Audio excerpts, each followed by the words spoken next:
আজকে আমি আর মা বেরিয়ে পড়লাম দিদির বাড়ির উদ্দেশ্যে। ভাগ্যিস বাড়ি থেকে বেরোতেই টোটো আর টেকার দুটোই একবারে হাতে নাতে পেয়ে গেলাম। তাই ঝটপট পৌঁছে গেলাম দিদির বাড়ি। পৌঁছাতেই গরমের মধ্যে দিদি আমাদের খেতে দিয়েছিল শরবত আর মিষ্টি। আর আজকে ছিল আমার দিদিদের বাড়িতে হরিনাম সংকীর্তন। চারপাশটা একদম ভক্তিপূর্ণ পরিবেশ। আর তারই মাঝে দিদি এসে আমার গালে একটু আবির মাখিয়ে দিল। আর আমার হাতে ছিল একটু সুগন্ধি রজনীগন্ধা ফুল। আর ওদিকে সবাই মিলে তখন মুড়ি আর তরকারি খাচ্ছিল।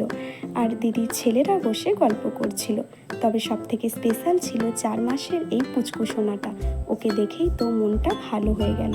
আর আমার দিদি ওদিকে ঘরে কত সুন্দর সুন্দর গাছ লাগিয়েছে।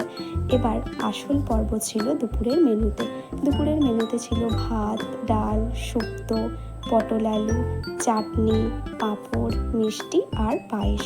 সবাই মিলে বসে খাওয়ার আনন্দই আলাদা।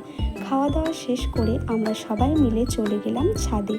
আর ছাদে বসে আমরা সবাই মিলে বসে গল্প করছিলাম। আমার দিদি, জামাইবাবু সবাই একসাথে। আর বসে গল্প করার আনন্দই আলাদা।